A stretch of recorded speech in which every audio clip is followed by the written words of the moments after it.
ఓం నమో వెంకటేశాయ. ప్రియ శ్రీనివాస్ భక్తులారా, మనం ఈ వారం స్వామివారి యొక్క కళ్యాణం పనులు ఎలా మొదలయ్యాయి అనేది తెలుసుకుందాం.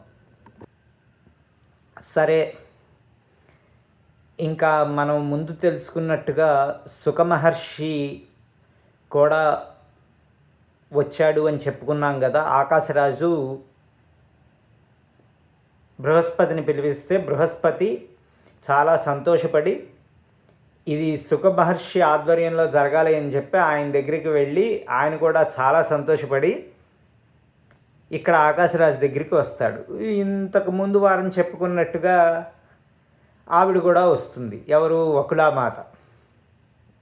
వకుళమాత కూడా వచ్చి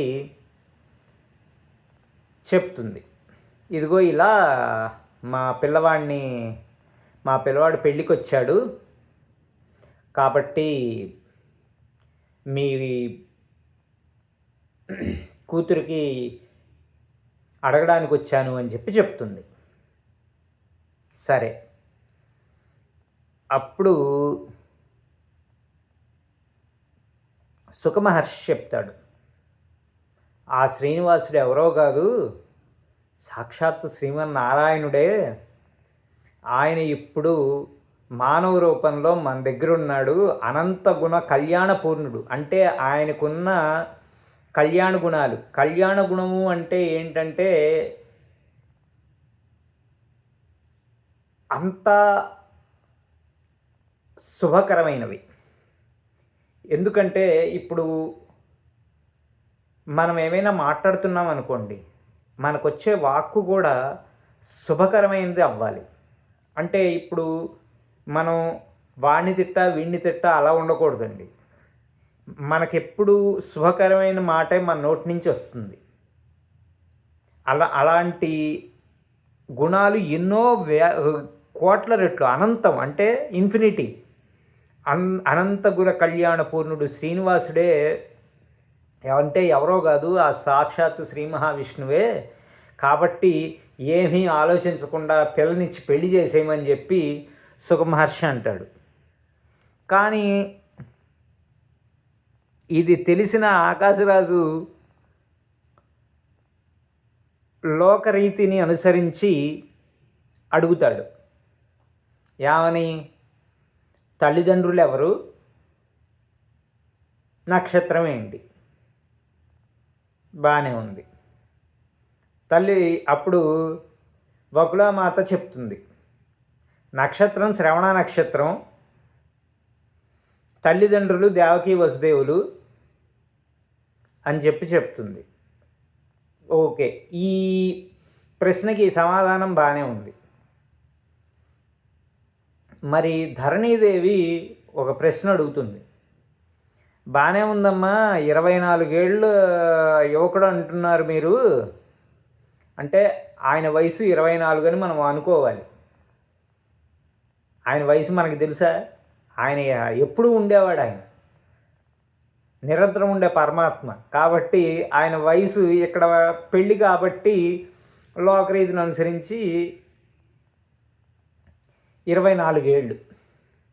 సరే, ఈ 24 ఏళ్ళ అబ్బాయి అంటున్నాడు, ఇంకా పెళ్ళి అవ్వలేదా ఏంటి? ఏమైనా లోపాలు ఉన్నాయా అందుకనే పెళ్ళి అవ్వలేదా? చూసారా, కలియుగం అనేది ఏ రకంగా ఉంటుంది అని చెప్పడానికి ఈ ప్రశ్న సమాధానాలే మనం ఆలోచించాల్సినవి. గమనించండి, ఏజ్ పెరిగిపోతూ ఉంటే పెళ్ళి అవ్వకపోతే ఎంత సూటిపోటు మాటలు అబ్బాయిలకైనా అమ్మాయిలకైనా తగులుతూనే ఉంటాయి కదా. ఇక్కడ కూడా అదే పరిస్థితి. సాక్షాత్తు పరమాత్ముడికే తప్పలేదు. అది కావాలని అనడం కాదండి, ఈ కలియుగం అలా ఉంటుంది అని చెప్పి. అప్పుడు వకుళాదేవి అంటుంది,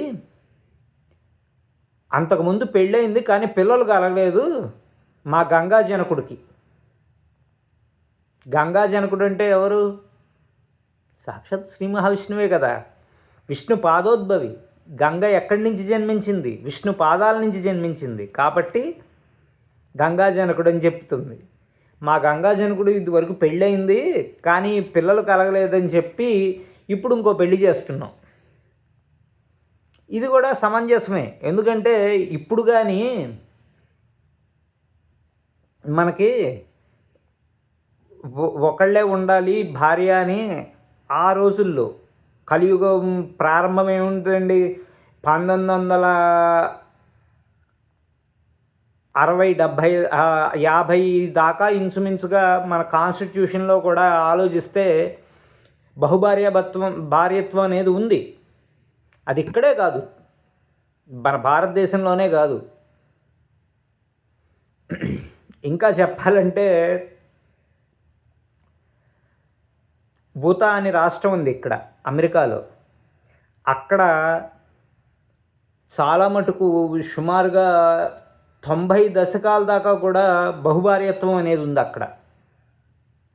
ఈ రోజుకి కూడా కొంతమంది లిటిగేషన్ కేసులు ఉన్నాయి. అది మా నాన్నది మాకు రావాలి నాకు రావాలి అని చెప్పి కొట్టుకునే కేసులు ఈ రోజుకి కూడా కొన్ని ఉన్నాయి.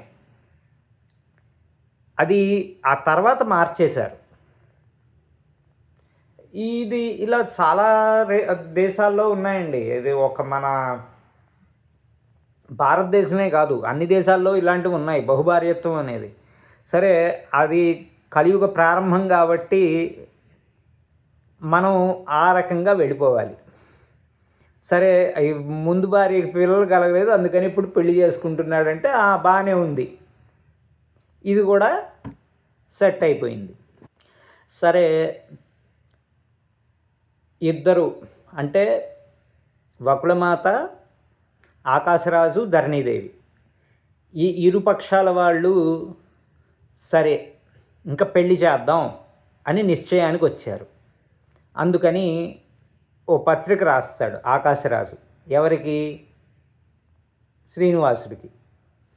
ఇదిగో ఇలా మేము నిశ్చయించాము, పెద్దలు నిశ్చయించిన పెళ్ళి ఇది అని చెప్పి ఆయన మీద చాలా గౌరవంగా వినయపూర్వకంగా ఒక భగవంతుడికి ఎలా రాయాలో ఉత్తరం అది రాసి సుఖమహర్షి ద్వారా ఆయన దగ్గరికి పంపిస్తాడు.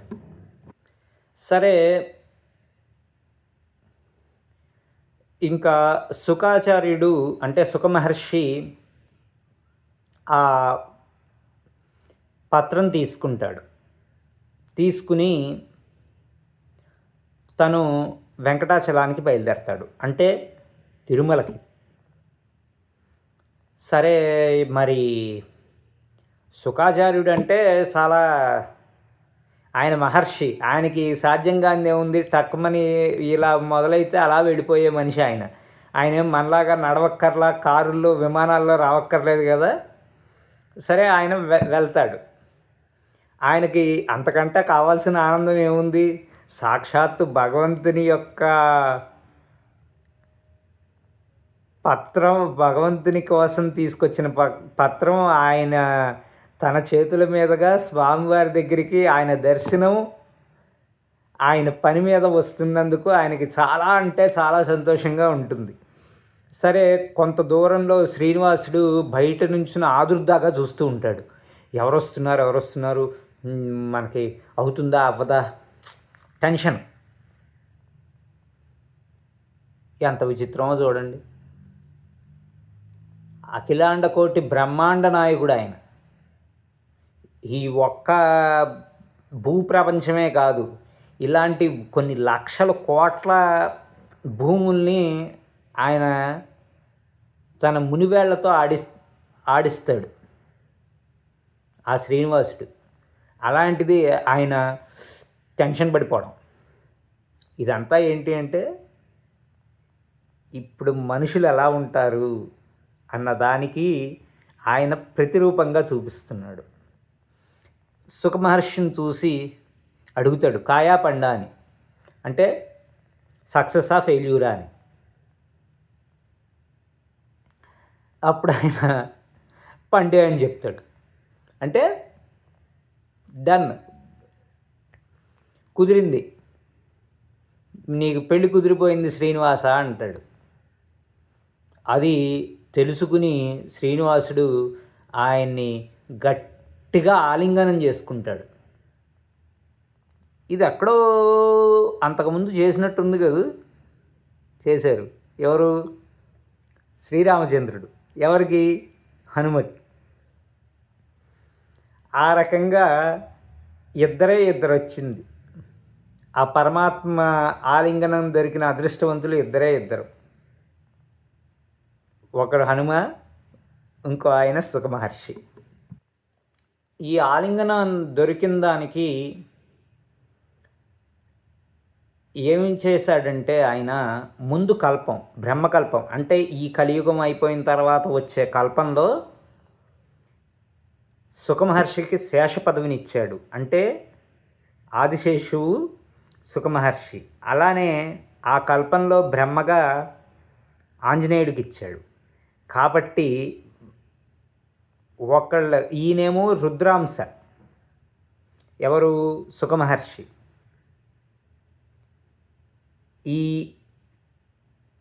మన హనుమంతుడు వాయువంశ, వాయుపుత్రుడు కదా. కాబట్టి ఈ ఇద్దరికి, వాయువుకి మళ్ళీనేమో రుద్రుడికి, ఈ 2 పదవులు తర్వాత కల్పంలో శ్రీనివాసుడు ఇచ్చాడు. ఎంత విచిత్రమో చూడండి. అది తీసుకుని రాసిస్తాడు చాలా గౌరవంగా. మేమందరం వస్తాము, నేను సమ్మతి తెలుపుతున్నాను వివాహానికి, వైశాఖ శుక్ల దశమి రోజు మీరు పెట్టుకోండి అని చెప్పి సూచిస్తాడు ముహూర్తం. బాగానే ఉంది. సరే, ఇది తీసుకుంటాడు. తీసుకుని సుఖమహర్షి వెళ్ళిపోతాడు. ఎక్కడికి? ఆకాశరాజు దగ్గరికి, నారాయణపురం.